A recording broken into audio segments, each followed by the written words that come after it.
would be great. There we go. Okay. Awesome. Thank you, Katie. Thank you, Adam. Hi, everyone. I'm Jason Smith. I'm the CEO and co-founder of Klue, and I'm very excited to be kicking off the first ever Competitive Enablement Summit with over 1,500 of you over the next 2 days. This event is all about bridging the gap between competitive strategy and enablement. I like to think of it as a catalyst for conversation. For you to share your insights and thoughts, perhaps sparked by some of the insights that we're going to hear from fantastic speakers throughout the day. But I encourage you to make it interactive. Drop your approach, your ideas, your point of view into the chat. It's the one thing that we can actually do in this virtual conference that we can't do if we were all in a hotel ballroom somewhere. So share and text and tap your ideas, and let's let everybody help elevate this approach to enabling our organizations.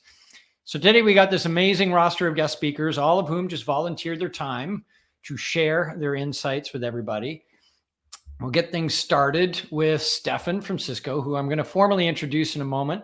He's got a bunch of super entertaining nuggets on how Cisco deals with those copycat competitors. Claire from Slack is going to give us a bunch of tips on how to create content that sales execs and product managers will use and crave. Claire is amazing at that. Pete from Winter is going to give us insight on how to differentiate your messaging, particularly in crowded markets. So for anybody listening that's in those very, very hyper competitive markets where everybody competing looks the same, you're going to want to tune into that one. Chris from Juniper has set up so many compete programs at great companies. He's going to share his blueprint, what he's done to make that successful in all of those companies. Whether you're a team of one or you're a team of many, Chris has got a lot of great insight there. Then we're going to hear from our very own Tamara Schiebel. She's going to pull back the curtains on what's coming technology-wise in the future in Klue, and we think where the market will be headed. So features, concepts that are going to help curators save time and revenue teams win more deals.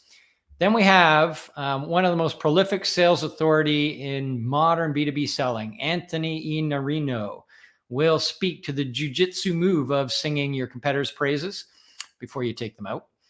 And then Gerard from HighSpot, one of our great partners, will share how to leverage and collaborate with multiple departments. He does that in his company and has helped other companies do exactly that to accelerate sales.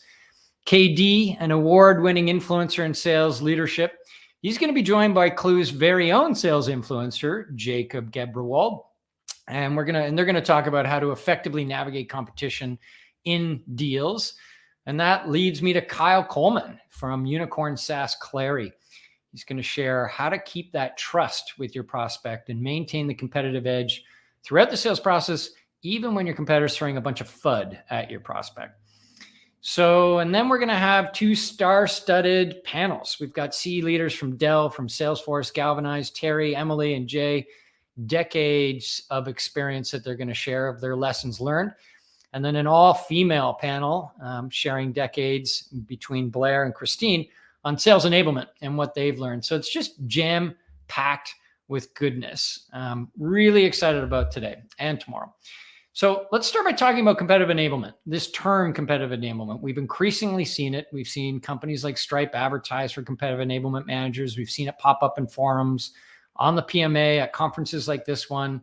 I think the term is resonating because it's used to describe an intersection between an intel repository, which has kind of been more in that competitive intelligence world previously, all the intel that we could collect, and actually ensuring that your company is using it, that competitive insight to drive business, regardless of department, but especially with those revenue-facing teams. So these are the pieces that we wanted to kind of go into today throughout all of these different sessions. We know that companies need a platform to centralize the intel, whether that's a piece of technology or it's going to be something on, it'll always be a digital piece of technology, whether it's ours or somebody else's, or something that you're doing within Google Docs.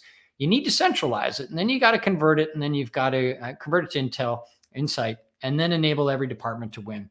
So that concept of competitive enablement is spreading. Sales enablement, channel enablement, customer enablement, product enablement. It's about each of these departments having that central system that they could leverage. Everybody feeding what they know into a central source of truth, and then getting a personalized view back, probably in the systems that they're using. So if you're in CS, it could be Gainsight. If you're in product, it could be product board. If you're in sales, there's a myriad of tools. If you're in marketing, there's a myriad of tools. So think of this as CI and product marketers being these content curators. And most of you today are from sales enablement, product marketing, analyst in the CI world. Content curators, how do you make that more efficient to actually collect and convert that into insight? And then how do we get these revenue and product and strategy teams to consume and contribute their information effectively? We're going to announce something very shortly about what Klue has done recently, and part of our roadshow and in our future announcement was talking about these powerful macro trends that are impacting and creating this category, and this got a lot of attention from the investment community. Competition clearly increasing everywhere. We use the example of MarTech, 300 to 8,000 companies. In MarTech alone, marketing technology alone, had that kind of increase in companies. And this is not just startups. This is big companies pivoting into a space that was previously owned by a handful of companies. And it's getting more and more crowded. Certainly that's happening at discussion-wise at the board level. Disruption happening significantly faster. C-suite's talking about that. It used to be decades. It was years. And now in some cases it can be months. Data sources exploding externally. Certainly we're seeing that across.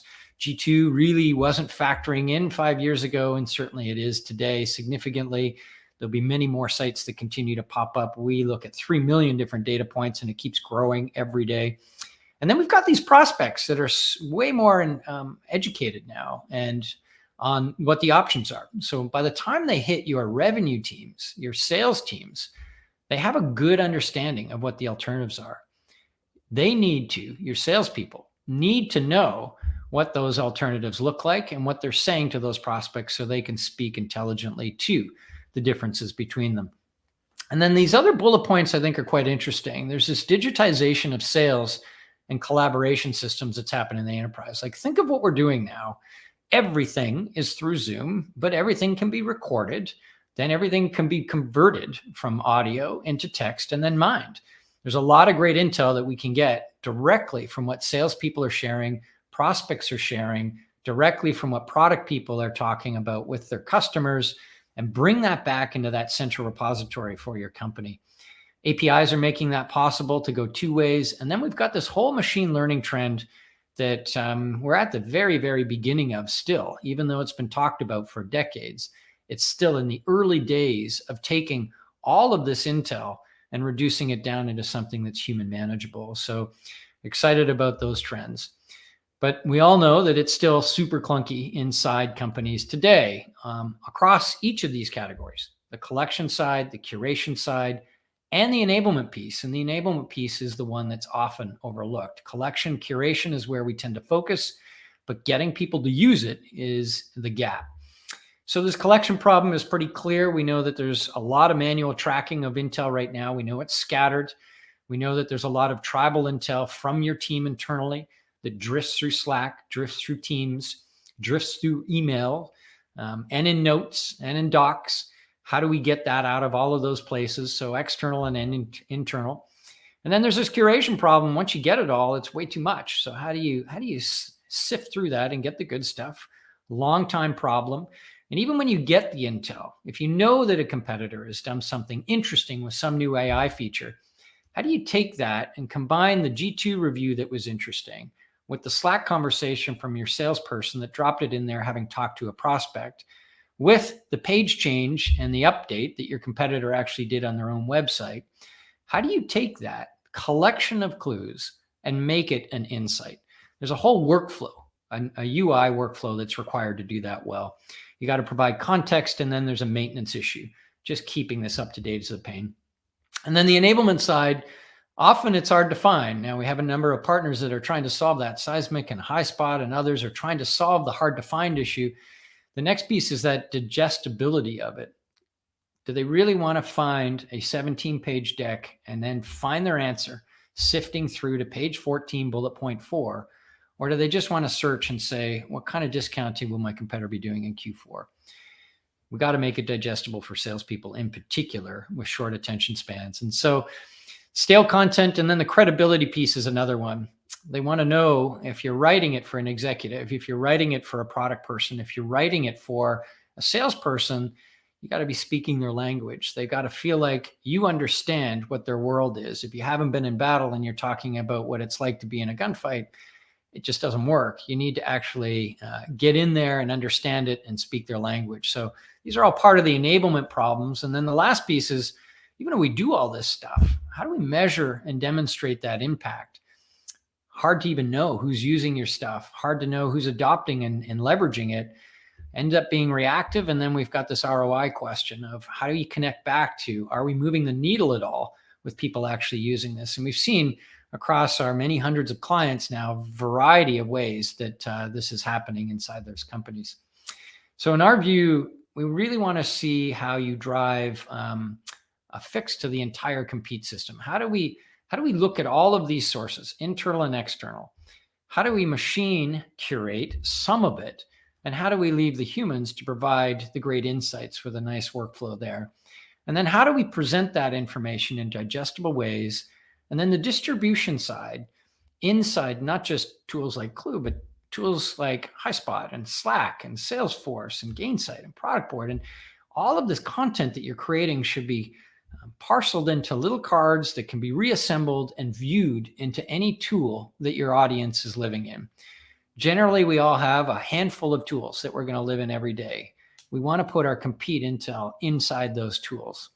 We might need to curate it somewhere else, but ultimately the consumption should be inside those other tools.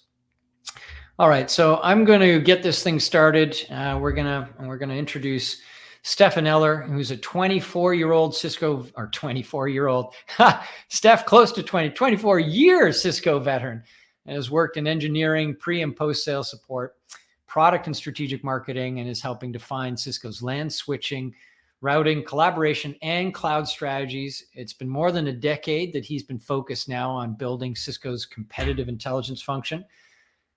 Last year alone, it was responsible, this is Steph's group, for over $500 million in influence deals. Steph has a wealth of industry knowledge, and together with his team is equipping Cisco's leadership, engineering, product teams, and sellers with insights that help Cisco win. And something that I just learned about Steph, you can tell by looking at him, he's a very fit guy. But unlike many of us during COVID, he's been very active. He's clocked over 3,500 miles on his indoor bike trainer this year. Steph, you could have biked to Vancouver or at least Toronto. That's a lot of miles. Stefan, welcome. Super excited to have you here. Yeah, thanks very much, Jason. It's a real pleasure to be here. Just so you know, all of those miles were in that garage behind me. The weather in the UK has not been this great this year. So you talked about it's bringing me on 23 years in Cisco, 32 years in the tech industry. Competitive's ingrained in me. And what I want to share with the team today is a little bit through the experiences, the learnings that I've certainly had on the journey in Cisco over the last 23 years. And like you said, in those 23 years, I've had the luxury of being in engineering, in marketing, in sales, developing competitive strategies. And it started in the early days. It wasn't all intelligence. It was the diving catches. Those diving catches with your hair on fire, someone screaming at you, how am I different? To now, where we have influence at all levels within the company. We enjoyed the opportunity of talking right away to the top of the company or competition, across the breadth of the company, and being invited into those sessions. So what I want to talk about today, as we get into the slides, I want to talk about how are we winning on all fronts, and that's us as a collective, and how can you turn competitive intelligence into something your company can't live without. So why now? Jason, you laid out some great thoughts around the industry and where we're going to, competitive enablement, competitive intelligence, fueling that. So what I really want to get to is this world we're in now. The pandemic has brought on a real explosion of digitization. We've all seen this. We've all lived in this, and we've needed it. If we couldn't go out, we could go online. And that digitalization from a personal, a community, a country, a corporation perspective has been faster than anyone would have anticipated. And that's brought some problems along the way, because with the digitalization, you've seen companies with digital maturity. If you think about Deliveroo, Grubhub, restaurants that signed up with them were well positioned in the lockdown that we've been through, various countries, wherever you are. They've actually thrived. And that's because of their digital maturity. Now, if you think that's a great thing and it's bringing services, products, solutions to an end user, a customer, it's great. But the differentiation is absolutely scary. And what I mean by that is the lack of differentiation.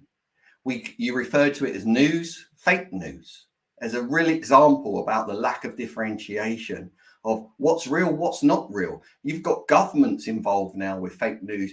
You've got governments that have shut down and put rules in place, because getting it wrong has huge ramifications. And if you think about that and move it from fake news and actually move it to digitalization and bringing a product to market, it almost seems like a level playing field. And differentiation is really difficult to establish in this digital world.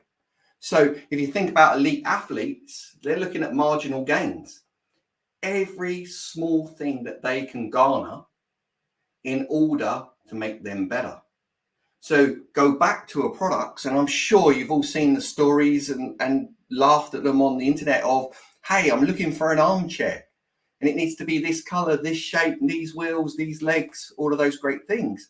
And you get people that pull them up online and they see the exact same picture. The wording's a little different. So then as a user, you're like, wow, they're all the same.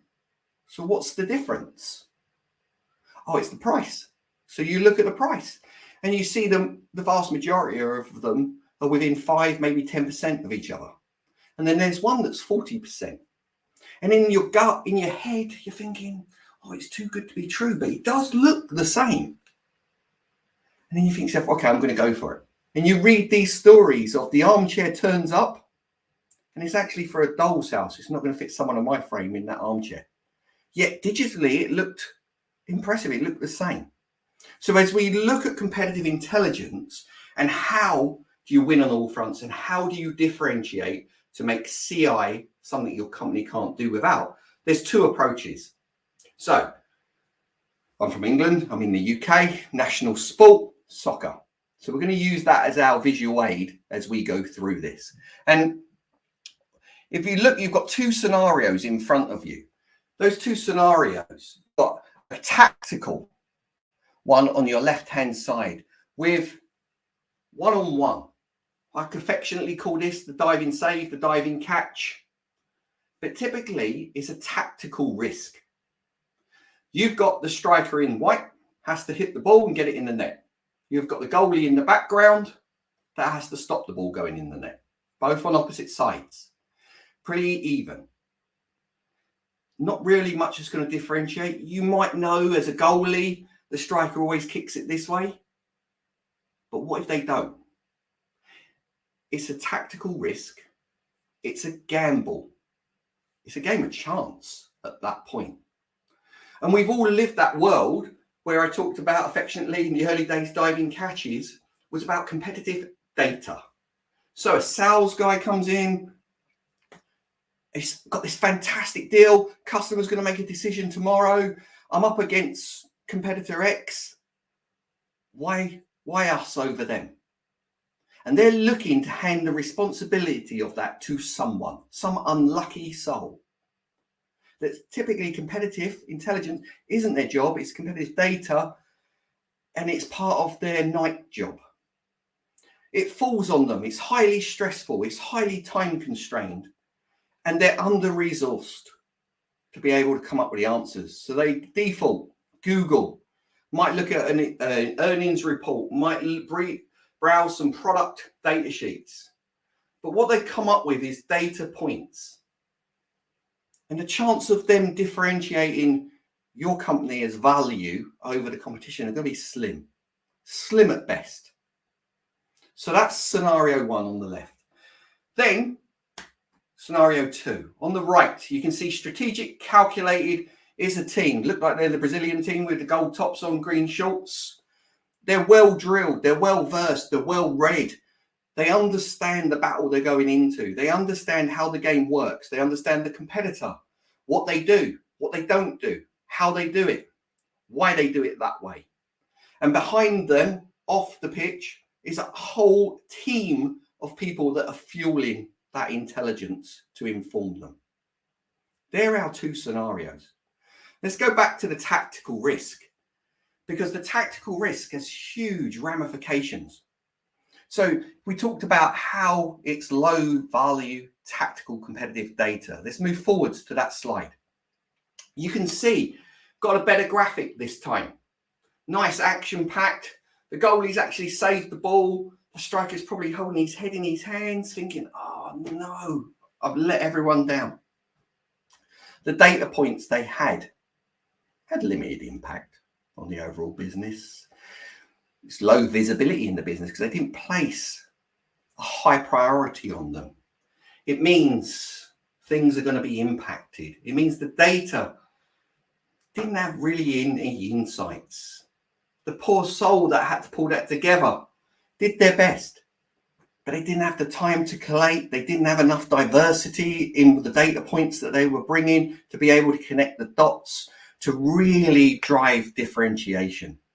And in this model, typically what happens is the sales strategy, just with the armchair, is reduced to the lowest common denominator, the lowest form of sales, I typically refer to it as, which is price. Because at some point, differentiation has to work through. If it's value-based, if it's not, it will come down to the price, and the customer will make a commodity buy because they don't place any value on it. They don't see any value in it. So that's where tactical competitive data can get you, just at a high level. But if we think about this one step further and we go to the next slide, it has even bigger ramifications. Nice yellow card. For those not familiar with soccer, football, the yellow card's a warning. Get 2 of these and you're out, i.e. you're off the pitch.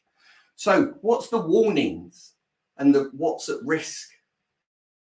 Well, you've got revenue, because if you lose the deal, you've lost the revenue. That's pretty simple. But we said it's chance, it's a gamble, it's a 50-50. If that data did work, you're still going to come down to a price discussion at some point, because the competitor will keep hitting back and price will become prevalent. So if you win, luckily, more unluckily, because your margin will then be compromised. So although your revenue, but your margin's not there, so the company comes in trouble. So you've lost, revenue's gone down. What's the next knock-on effect for your business? It comes down to partner confidence. Because if your partners are your route to market, if they don't understand how to differentiate you, how do they compete effectively other than price?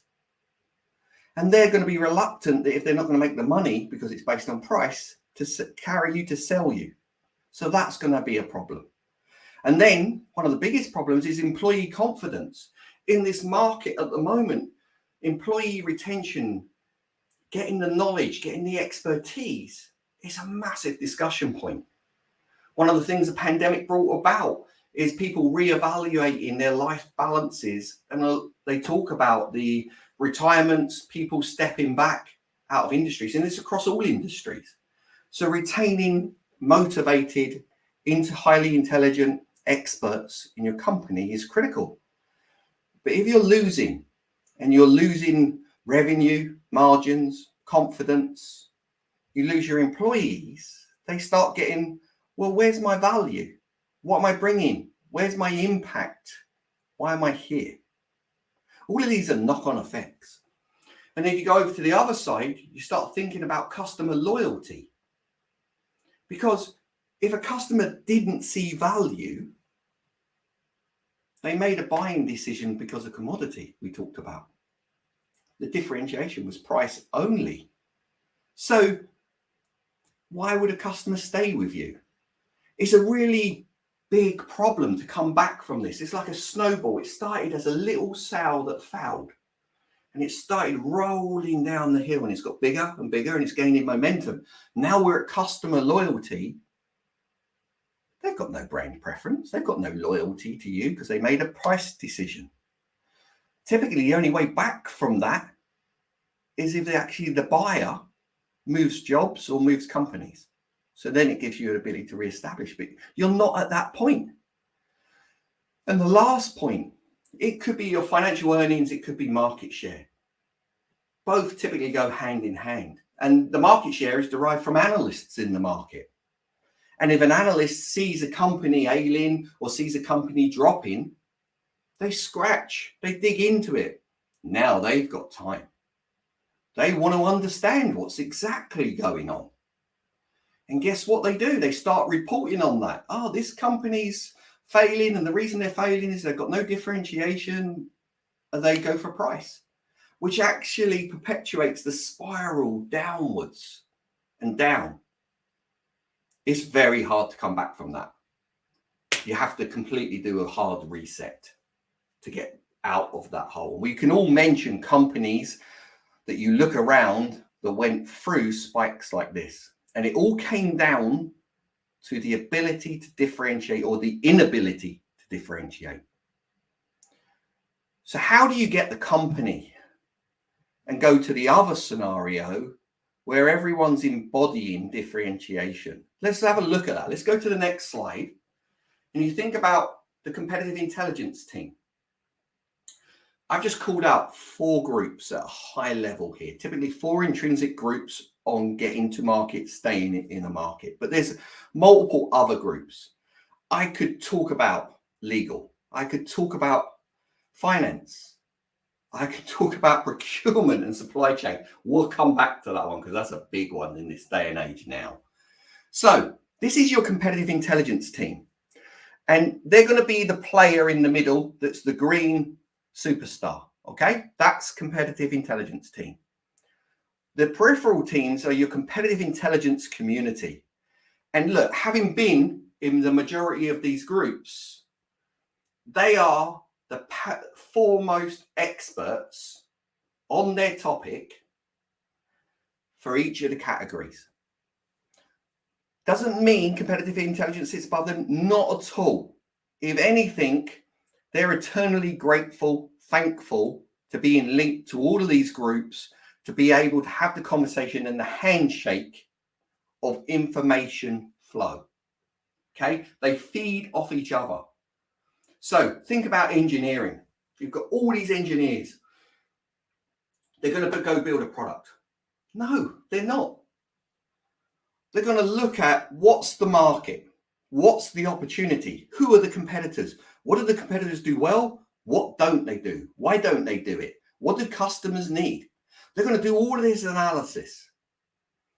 And competitive intelligence has to be tied into that analysis, because that data becomes intelligence.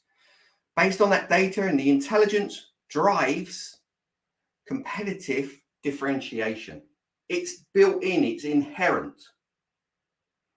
This handshake is continuation, it's reciprocal. Okay, you're sharing. The intelligence team in the middle, competitive intelligence, is sharing with engineering. And guess what? That built-in inherent differentiation will carry across. And it goes to marketing, because they're the first line of sales of creating a need, a demand within a market. And those are experts on marketing, bringing things to market. So they don't just think, oh, we've got this, let's launch it. Should never think that. They'll be thinking, right, these are the competitors we're going against. So what do those competitors look like? What's their branding? What's their routes to market? What's their go-to-market strategy? Who's their partners under route to market? What's the graphics? Who are the external agencies? What's the social listening telling us? What colors, shapes do they use in any of their campaigns? And once again, that's being fed to the competitive intelligence team and being fed back to marketing team, because it's being correlated with the engineering teams. And that carries on because as you launch, as campaigns run, you've got social listening to tell you how you're doing against your competition. What are they? How did they react? And how do you tune to keep moving? If you think to sales, the sellers, the revenue team, they can take that inherent differentiation, the market demand, and build that on a customer by customer scenario around valued differentiation, customer value differentiation. So why does it make a difference? That difference, how are they going to use it? How is it going to make a difference for them against their competitors within the markets they're in? How does it aid them? How does it aid retention of customers for your customer? Ultimately, how do all of that differentiation, how does that tie to the customer's buying priorities? How do you help your customer create the impetus for this is the right place, this is the right solution, the right products to help the company move forwards? And that's, once again, reciprocal with the competitive intelligence team, because the sales should be feeding back. What's working? What's landing? Why is it landing? How will it be used? What they're coming up against competition-wise? How do they negate those points? How do they turn them to positives? That's a busy time, that flow of information backwards and forwards, because they're at the front line. And then we get to the fourth group.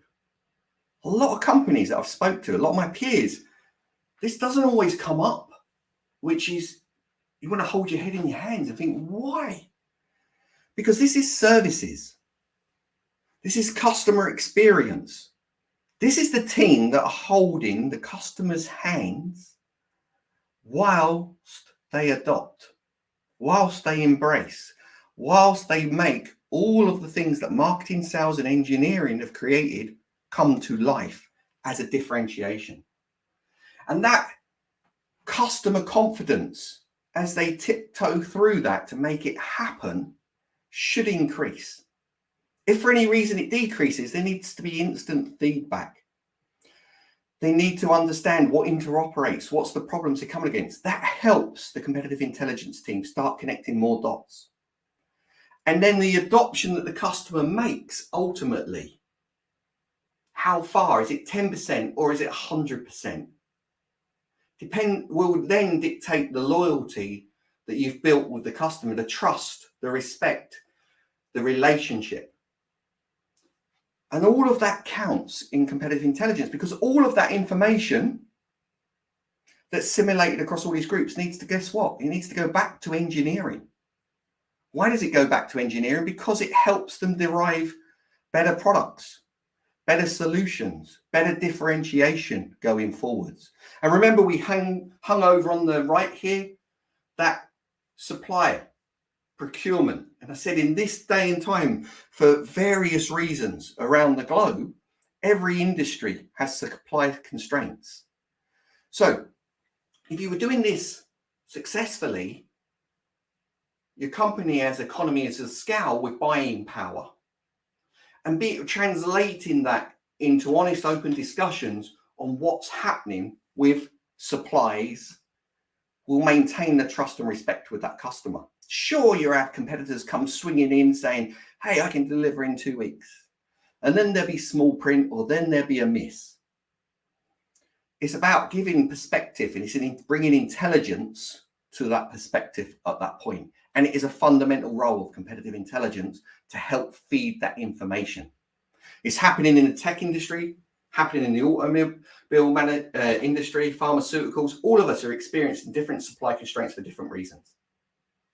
And being open and being able to derive where we are versus the competition, and where's the cheap shots from our peers, and enabling sales to understand that, aims for a richer discussion and reward, hopefully. So if you do all of this, what happens? Let's move forwards to the slide and see actually where the difference really manifests itself.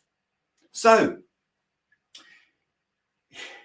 we've talked about this competitive community and the role of competitive intelligence across that community, which means you've got a broad CI network now across your organization. And guess what? that all of that organization has a hand in creating the differentiation. Every single role can see the information. And the fact-driven intelligence is what's derived from all of that interaction, which comes down to a differentiated go-to-market. And ultimately, those top points, those top three, lead to a single source of competitive. And something Jason talked about up front with all those digital capabilities and how do you bring all this together is having a single source that's trusted and respected and highly collaborative is fundamental to that community. And then that's fundamental to the company, because you can't have all these different places holding their own bits of data, competitive data. It needs to be brought together. It needs to be able to be seen. That's where Jason talks about how do we get competitive enablement. And if you do these things right, you're going to see increased revenue. You're going to see increased margins because you won't get into the battles on price. And that has a knock-on effect to the market, which means your market share should increase. And guess what? Those market analysts want to understand exactly why it's increased, where it's increased. And they're going to broadcast that news of why you're the number one or the number two vendor and how you're climbing and how much growth you've had.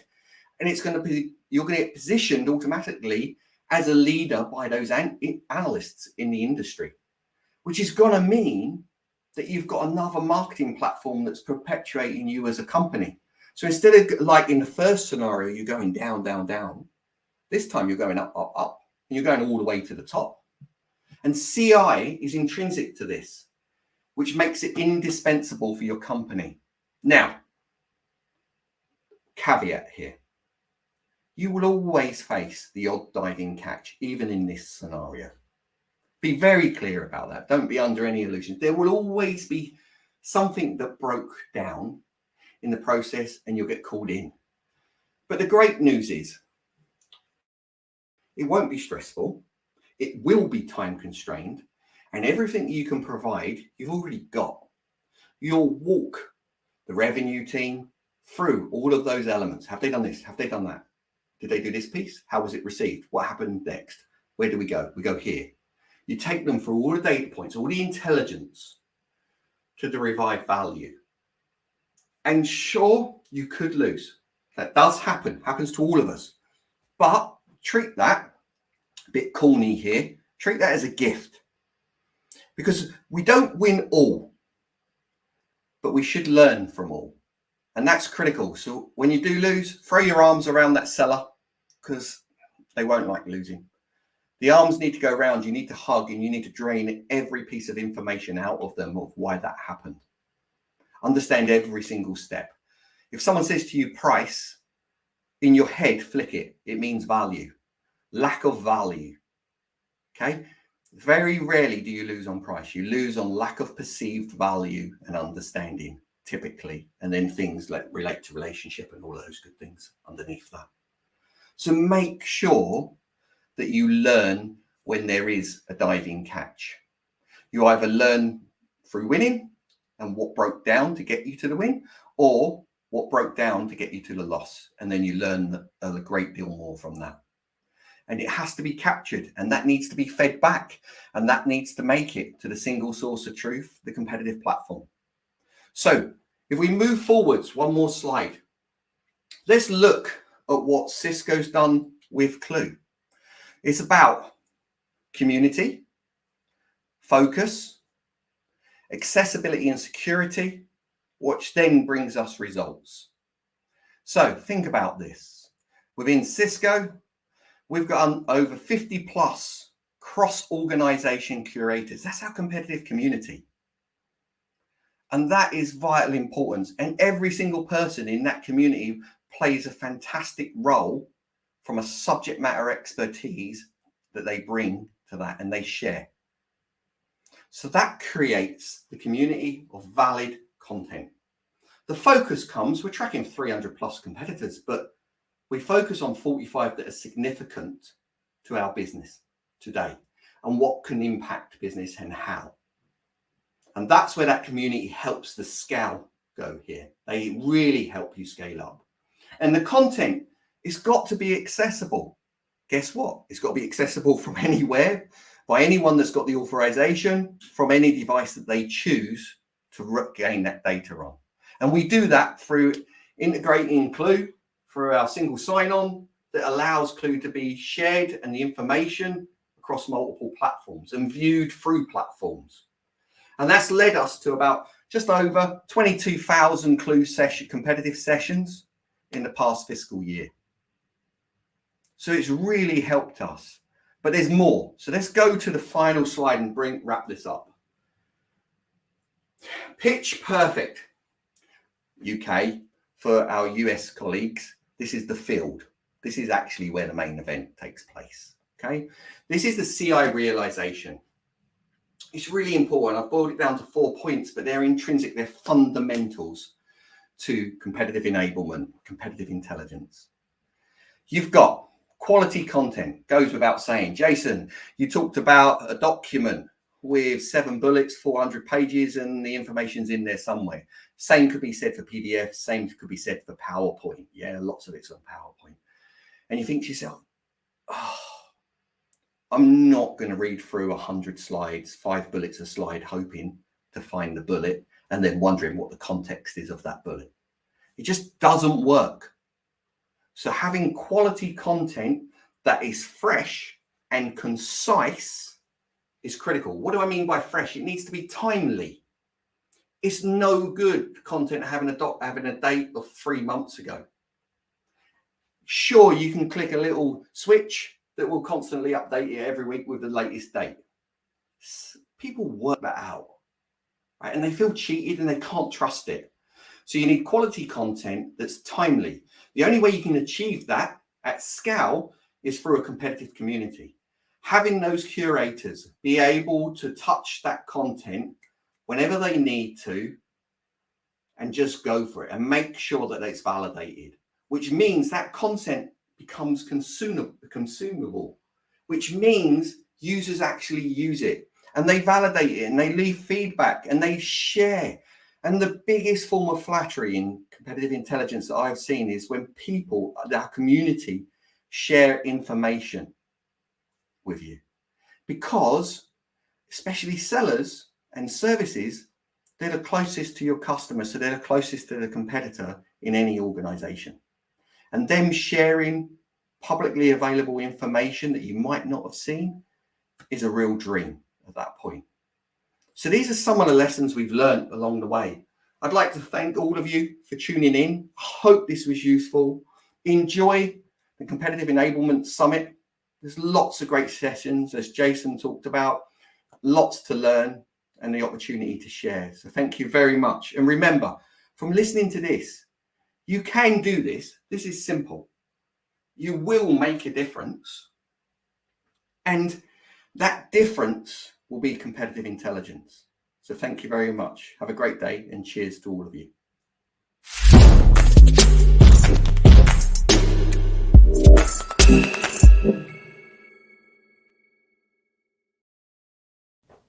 Well, that was an awesome way to kick things off this morning. Stefan is one of the best competitive minds in the industry. Up next, we'll have Clara Smith, the Senior Product Marketing Manager at Slack, sharing her best strategies for creating competitive content that your teams will turn to when they need to close a deal. And then Pete Balaja, CEO at Winter, who will be sharing how you can compete and win in even the most saturated markets. Both of these sessions are going to have lots of time for Q&As, so come ready to hop on the screen and ask your burning questions. We've got a short break until the top of the hour, so refill your coffee, put the kettle on, or crack open a Red Bull, we don't judge, and connect with other attendees at the meet and greet zone.